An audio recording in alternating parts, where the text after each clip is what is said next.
Suksmo sejati inggih kadang ingsun, inggih kiblat sekawan gangsal palenggan, inggih kakang kawah adiaryani, inggih kakang barep adiwurake. Sumangga kula aturi ngamping-ngampingi sarta anjejampang sak swajantra kula anggen kula nedya hambabar pusaka menika.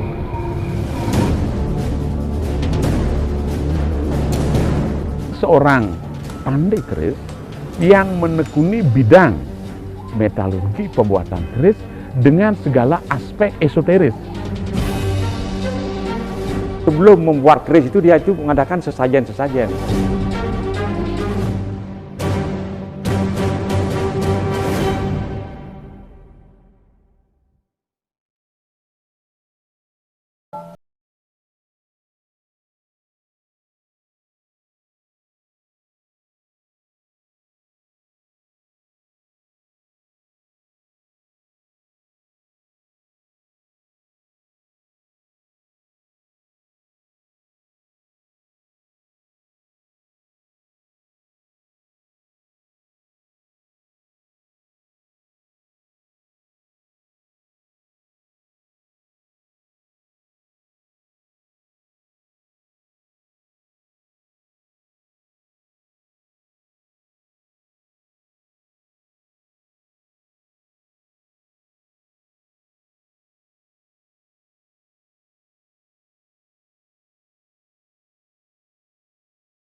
Ke Basuki itu pada saat itu saya menginginkan mengembangkan salah satu yang diminati pada saat itu waktu di SMA Warga itu dia seneng melukis, cuman ya kadangkala ada event apa gitu dia mengikuti, tapi juga sering dapat ya prestasi, entah juara 2, entah juara 3, entah apa gitu, tingkat Jawa Tengah, tingkat nasional.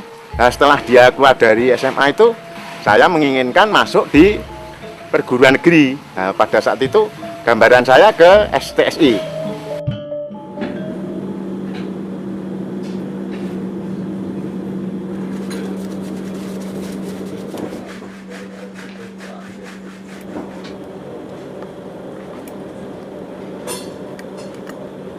Saya sebenarnya mulai terjun dalam dunia perkerisan itu semenjak saya kecil. Ketika kakek saya sering sekali diminta para tetangga, kemudian kerabat dan lain sebagainya untuk senantiasa setiap bulan suro itu membersihkan atau menjamas keris. Nah, dari situlah saya belajar sedikit demi sedikit untuk memahami sebuah keris. Baru kemudian pada tahun 95 saya masuk di ISI Surakarta. Pada saat itulah saya mulai dikenalkan bagaimana membuat keris. Saya melihat di studio ISI itu ada sebuah penempaan keris, dan saya melihat karya-karya di sana itu sangat fantastis. Setidaknya menurut cara pandang saya pada waktu itu adalah sebuah karya-karya yang begitu indah. Kemudian pada tahun 98, 99 ya, pada waktu itu saya mendapatkan beberapa beasiswa. Kemudian saya gunakan untuk riset membuat keris ini. Kemudian setelah saya lulus, tahun 99 akhir saya membuat tungku perapian sendiri di rumah. Kemudian di situ saya cukup leluasa untuk eksperimen.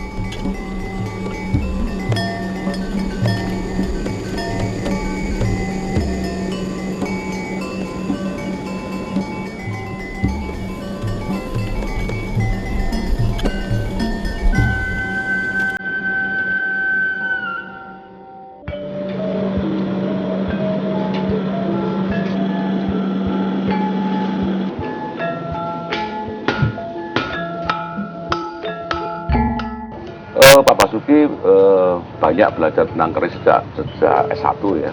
Kemudian dia belajar teknik, kemudian banyak belajar tentang kerohaniannya, manfaat batinnya. Dari pengembaraan batin itu kemudian membawa keris itu menjadi sebuah pilihan dia. Kalau saya melihat perkembangan dia ya, perkembangan ilmunya, kemudian perkembangan wawasannya itu melesat luar biasa ya. Dalam kurun waktu berapa tahun ini kan melesat sekali ya, luar biasa. Seorang Basuki itu adalah seorang yang sangat gigih. Jadi dia mampu memaksimalkan tentang proses kreasinya itu.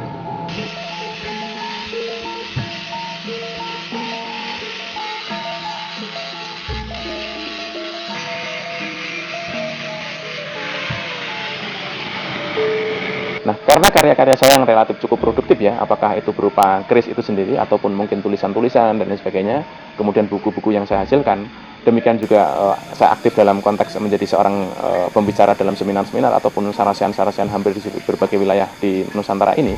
Kemudian lambat laun orang sering memanggil saya sebagai seorang empu. Walaupun kalau saya ditanyakan pada pribadi saya sebenarnya untuk mengemban panggilan empu itu sangat berat. Karena saya dari berbagai manuskrip yang saya pelajari, kemudian berbagai keterangan-keterangan yang saya peroleh, menjadi seorang empu itu sangat berat. Karena sebagaimana yang saya sampaikan tadi bahwa seorang empu adalah seorang yang spiritualis. David Pandurin mengatakan empu adalah orang suci. Seorang empu adalah ahli psikologi. Seorang empu juga harus mampu senantiasa membesut rogo, melakukan laku tapa dalam rangka mencapai kesempurnaan hidup dan kemaslahatan hidup bagi orang banyak. Nah, itu menurut saya adalah suatu beban atau tanggung jawab yang sangat besar. Oleh karena itu sebenarnya panggilan empu pada diri saya itu senantiasa seringkali dilontarkan oleh masyarakat. Tetapi diri saya secara pribadi sebenarnya ketika saya dipanggil menjadi seorang empu itu seringkali saya merasa justru terbebani. Terus terang saya lebih senang dipanggil menjadi seorang pembuat keris, atau mungkin secara umum menjadi seorang seniman, atau mungkin hanya seorang pembuat keris saja, itu menjadi sesuatu yang lebih nyaman.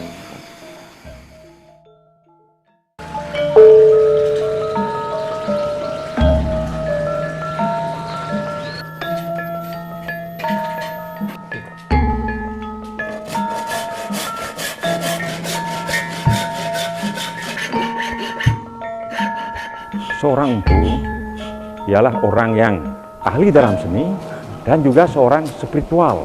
Sebelum membuat keris itu dia itu mengadakan sesajen-sesajen, mohon doa keselamatan kepada Sang Hyang Pasupati, Ida Batara Brahma, yang dewanya api, biar pekerjaan itu bisa sukses dan selesai. Seorang empu ketika membabar sebuah pusaka yang jelas dia harus mengkondisikan jiwanya, harus pada sampai tataran heneng, hening, awas, eling. Sasapalah tutup nabi yahuyalah. Dengan upacara, dengan olah batin dan keterampilan untuk melakukan pekerjaan itu dari segi artistik, dari segi seni rupa. Nah, itu seorang yang seperti itu dan telah dibaptis menjadi pendeta. Itu yang disebut seorang empu keris yang lengkap. Proses-proses menjadi empu keris memang ada banyak tahap. Tahap yang paling umum dijumpai bahwa seorang empu itu pertama harus menguasai ilmu spiritualis, yang kedua dia harus menguasai ilmu anatomis, yang ketiga dia harus menguasai ilmu psikologi, yang keempat dia harus menguasai ilmu seni, yang keempat dia harus menguasai ilmu kanuragan dalam konteks menjawab keris-keris yang ergonomis untuk dipakai. Dia itu harus berkasta pandai, dan syaratnya yang lain dia itu harus sudah mendalami spiritual, kerohanian, dan mengetahui detail-detail yang ada dalam bilah-bilah perkerisan itu.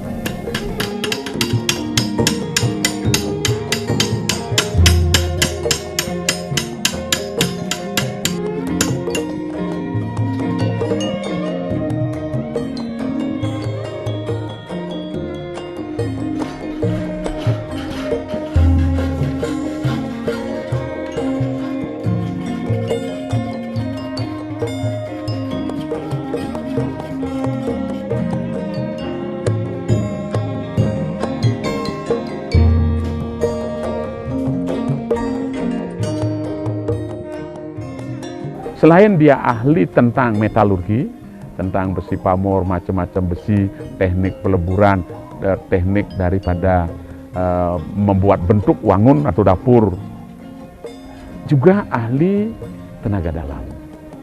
Bagaimana dia bisa melakukan hal-hal di luar nalar yang berbau mistik. Maaf ini kita sampaikan mistik, karena ini adalah budaya di Indonesia.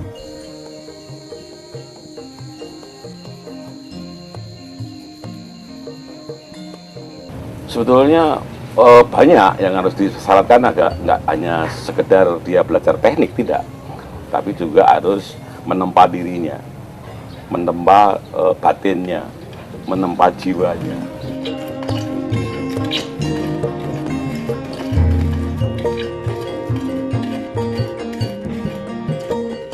Laku spiritualis dalam membuat keris ya, khususnya untuk menjadi seorang empu di sini ya, itu memang ada beberapa pentahapan sebenarnya. Dan ada beberapa naskah yang sangat jelas menjelaskan bagaimana spiritualitas yang dibangun oleh seorang empu. Dan di sini pula yang membuat saya sangat tertarik kenapa saya terjun dalam konteks menjadi seorang empu atau menjadi seorang pembuat keris. Karena ternyata ada sebuah laku-laku spiritualis yang tertanamkan dengan sangat disiplin di situ. Bahkan naskah Dharma Kepandian menjelaskan bahwa ilmu menjadi seorang wiku atau ilmu keagamaan untuk menjadi seorang wiku, nah itu ilmu Brahmana, ilmu kesatria untuk membekali menjadi seorang raja atau pemimpin, dan ilmu kepandian atau kapandian atau ilmu seni tempa itu menjadi satu bagian ilmu yang dianggap suci. Ritual yang saya lakukan untuk pembuatan keris itu pertama waktu pemilihan bahan untuk membuat keris itu kita melakukan ritual dengan panjak-panjak dan mas bas. Sesudah itu di dalam pembuatan keris sebelum kita mulai kita berdoa dulu minta kepada Tuhan Yang Maha Esa supaya nantinya keris yang kita buat bisa jadi sangat indah dan bagus.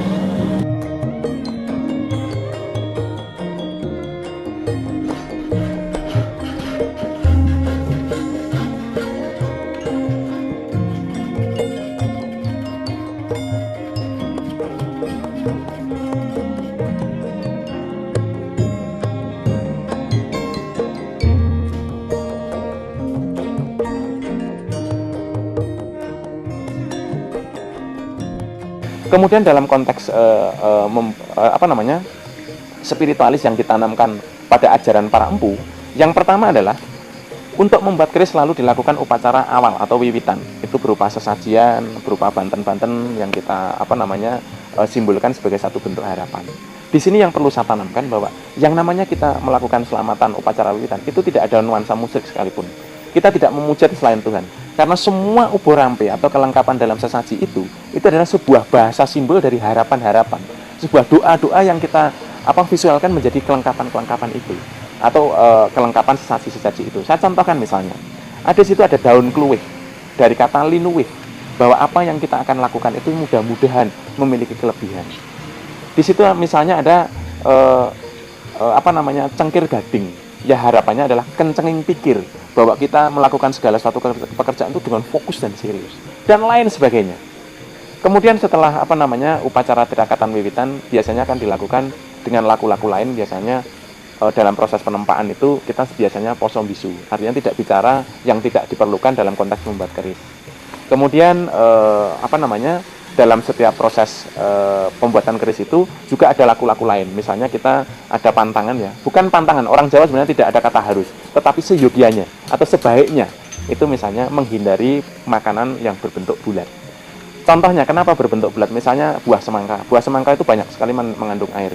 Ketika kita makan, tubuh kita otomatis kadar airnya tinggi. Nah, ketika kita berhadapan dengan api secara langsung, itu ketika kita kena percikan akan mudah rusak ke kulit kita. Misalnya contohnya seperti itu. Nah, ini adalah sesuatu yang tertanam juga. Nah, kemudian dalam konteks membuat keris itu ada namanya tahap nyepuh. Nah, pada saat nyepuh keris itu kita juga akan menggunakan air-air khusus dari sumber-sumber air. Misalnya dari timur kita ambil dari Sendang Derajat di Gunung Lawu. Kemudian dari selatan itu kita mengambil dari Kayangan atau kadang-kadang dari Laut Selatan. Kemudian dari barat kita mengambil dari Alas Krendowahono.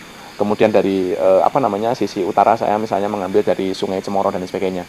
Karena sumber-sumber air ini itu memiliki kandungan-kandungan yang berbeda dan memiliki dampak ketika keris itu disepuh. Misalnya air gunung akan membuat keris itu biasanya akan menjadi lebih liat. Air laut atau air yang mengandung garam menjadi lebih tajam dan lain sebagainya. Nah, di sisi yang lain, bahwa dalam konteks penyepuhan ini saya menggunakan air menunjukkan kiblat papat kali mau pancer. Yang saya ambil pancernya adalah sumber mata air dari rumah saya yang saya biasa gunakan untuk minum dan lain sebagainya ya. Itulah salah satu laku spiritualis yang juga saya lakukan dalam konteks membuat keris. Dan yang terakhir yang itu menjadi tradisi dalam keluarga saya, dan itu juga salah satu masukan dari kakek saya, setiap membuat keris setelah selesai kita kilap keliling kampung. Dan disitulah mudah-mudahan apa yang kita buat itu kita berdoa bersama-sama, kemudian kita kira bersama-sama, mudah-mudahan akan menjadi sebuah karya cipta budaya yang bermanfaat bagi pemiliknya ataupun bagi masyarakat secara umum. Itu secara sepintas proses ritual yang saya lakukan.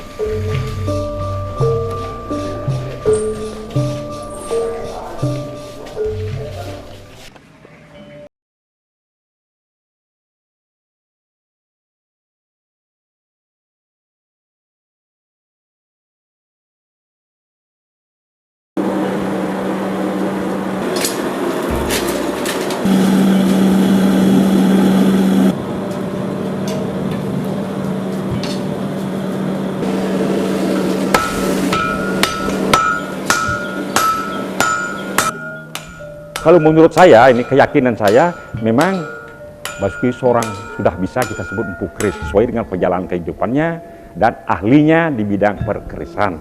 Saya pun mengatakan dia seorang jenius dalam hal menelisik budaya Nusantara, terutama dia mengusulkan diri pada keris yang jarang dilakukan dengan orientasi yang sama seperti beliau. Yang ditanamkan oleh Empu Basuki sama saya itu yang pertama, biar tetap jalan kerjaannya, taksunya biar tetap bagus, yang penting berbuatlah yang positif. Di samping itu mempertebal kepercayaan dan keyakinan itu. Karena yang dibabar oleh Empu Basuki itu lebih dan memang arahnya adalah keris pusaka, ya. Yang jelas tidak meninggalkan pakem-pakem, ya. Pakem-pakem itu jelas. Kemudian selalu mengedepankan yang namanya keris itu kan perpaduan dari 4 unsur. Ibu bumi bobok selain ibu bumi bobok akoso melibatkan 4 unsur energi, ya. Keris itu ada wesi purosani, wesi mangangkang, wesi mangambal, wesi balitung. Itu sebenarnya suatu sinandi yang melambangkan bahwa keris itu ada unsur api, tanah, air, udara. Itu melambangkan 4 nafsu. Amarah, alwamah, supyah, mutmainah. Amarah itu api, ya. Kemudian apa itu alwamah itu tanah, ya. Kemudian supyah itu adalah air. Kemudian mutmainah itu adalah udara.